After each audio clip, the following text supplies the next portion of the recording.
Chapter 1.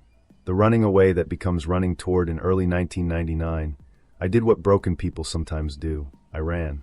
My first wife had recently died, and Portugal, beautiful, familiar, suffocating Portugal, felt like a tomb with my name carved into the stone.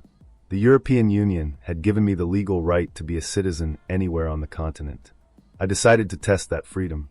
I spent 6 months in Spain, working, traveling, trying to outrun grief by accumulating kilometers. It didn't work. Grief is a good runner too. So, I flew to London. This is where the story turns interesting because London didn't cure me, but it showed me something I had never seen before. For the first time in my life, I was not a minority. Or rather, I was a minority among thousands of other minorities, which is the same as being invisible in the best way possible. My closest friends were backpackers, travelers, immigrants, people who had also chosen to be strangers in a strange land.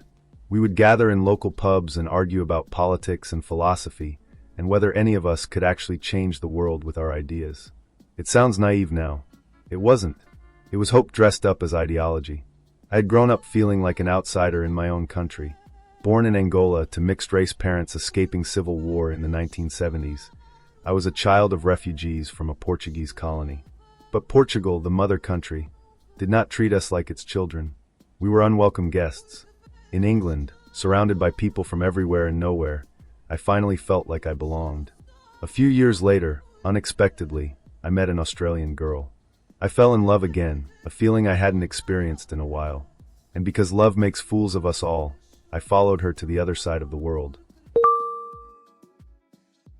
Chapter 2. Landing in Melbourne a 30-hour flight later, I stepped out onto the tarmac in sunny Melbourne. The year was 2003, and Australia was glittering with possibility. My partner's family were solid, welcoming people. I stayed and worked with her father, who owned a restaurant in Queenscliff, regional Victoria. It was right on the waterfront. He cooked some of the best food I had ever eaten in my life. Sometimes I would go back to the city and stayed with my mother-in-law in Parkdale, a quiet suburb also near the beach, 15 minutes walking distance. I felt like I was living the Australian dream. Then, I was kicked in the face with reality. My initial 12-month visitor's visa expired. My second daughter had just been born, and I had to go back to England and wait. The bureaucracy was Byzantine. Months turned into 2 years. By the time my visa was finally granted in late 2005, my relationship with her mother had fractured across the distance. I did try my best to rekindle, but the damage had been done, and there was no turning back. I was 32 years old, a single father of 2 daughters, one which barely knew me, arriving back in a country with no idea what the future held for us. Chapter 3. Starting over from zero, again my first job was in an events agency, setting up stages in rock concerts and festivals. As an amateur musician myself, and having played in rock/metal bands, I loved it. But I also held an electrical trade qualification from Portugal, which meant I could get a sponsorship, and I did. An engineering company sponsored me. This is where I met Davo, the legend. In the beginning, I had to work 2 jobs to make ends meet. My second gig was as a DJ, not as a disc jockey, but as a dishwasher at Grandma Funk's. LOL, great name. It sucked having to work from dusk till dawn, but I had bills to pay. This is something immigrants don't often talk about, maybe because it sounds ungrateful. Australia is a beautiful country, and I am genuinely grateful to be here. But the first years are brutal. There is loneliness so thick you can feel it in your chest. There is social anxiety because you're the dude with the weird accent. There is also depression and the constant background hum of financial stress. As an immigrant, you are starting from zero, no matter how much you have already built. There were moments, too many moments, when I couldn't see the light at the end of the tunnel. I maxed out my credit cards and went into debt. I would lie awake at night doing the maths over and over, trying to find an equation that didn't end in failure. But I had 2 daughters, and I had made them a silent promise, to be a good father and a good role model. I had to keep strong, dealing with one day at a time, tackling one problem at a time. Chapter 4. Finding my way back to the mats while I was juggling 2 jobs, parenthood and the slow, grinding reality of a life in a new country. Something remained constant: martial arts. Karate especially. It had been my anchor since my teens, and it wasn't going to be different now. I had to find a dojo. Quickly. When I stepped onto the mats in Australia for the first time in years, something unexpected happened. I remembered everything. It's true what they say about riding a bicycle. I was rusty, yes, but the foundation was still there. My hands still knew where to go. My feet still understood the movements. I trained at several dojos before I settled at UMMA, Ultimate Mixed Martial Arts, in the eastern suburbs. I spent 4 years there, training in both Muay Thai classes and in a second class, which was a mix of different martial arts thrown in a blender, with focus on karate and its plethora of katas with increasing difficulty as we moved up ranks. It was at UMMA that I had my first real encounter with Brazilian Jiu-Jitsu. I didn't understand it at first. It looked like wrestling, like two fighters embracing each other on the ground. But I was slowly learning to trust the process, to accept that there was more than one way to win a fight. This dojo became my second home. Not because the training was easy, it wasn't, but because it was honest. There was no financial stress thoughts, depression, or loneliness out on the mats. There was only what my body could do and what my mind would accept. There was only the focus on becoming better, learning the next technique, the next person willing to spar with me and test what I'd learned. Chapter 5. The turning point. My lowest moments came in clusters. The debt, yes, but also the loneliness of being the only person in the room who remembered what I had lost.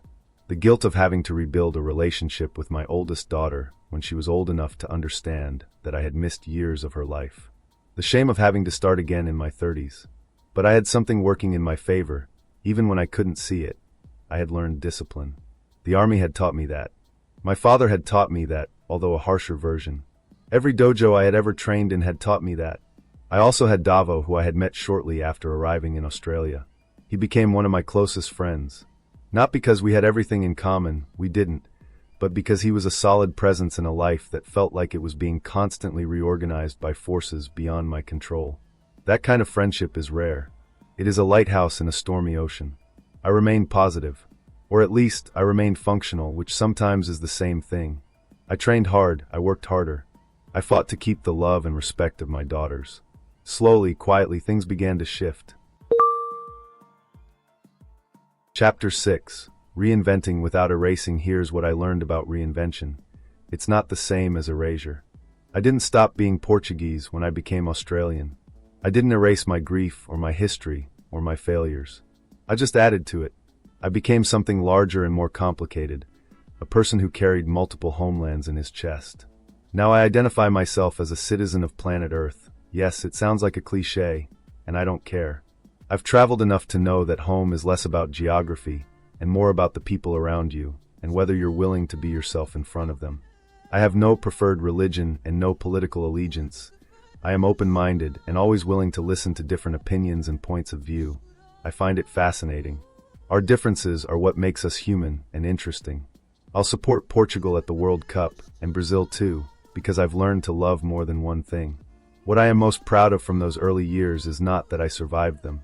Survival is just what you do when the alternative is unacceptable. What I am proud of is that I went back to school in a foreign country in my 40s.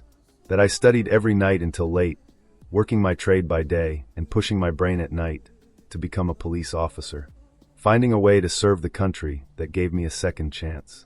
And I'm proud of my daughters, of the relationship we have now. Of the fact that they know their father is the kind of man who gets knocked down and stays down just long enough to catch his breath, then gets back up. Chapter 7. The white belt mentality. I had to let go of my pride. That was necessary. That was survival. What I fought to keep was simple, the love and respect of my daughters, and the understanding that challenges are what mold us. I'm a mixed-race man. I speak with an accent. I arrived in a country where I didn't belong and built something anyway. I've competed in several martial arts styles, won some, lost some, and learned from every experience. I've been broken and rebuilt using the only tools I had: discipline, martial arts, and the stubborn refusal to be erased. I have been a refugee child, a grieving young man, a separated father, an immigrant with maxed out credit cards, an electrician, a cop. In each of those lives, I was a white belt, not knowing what came next, trusting the process. Jiu-Jitsu has been my next challenge, and I am loving every moment of it. I have accepted that a white belt is not the bottom of the ladder. A white belt is someone who has decided that learning is more important than ego. The next challenge is already waiting, and the one after that, and I am ready for them all, because I have learned the most important lesson of my life. that reinvention is not weakness. It is the strongest thing a person can do. It is the white belt mentality, the willingness to start from nothing again and again and trust that you will learn. So I walk onto the mats. I bow. I begin. And life becomes worth living.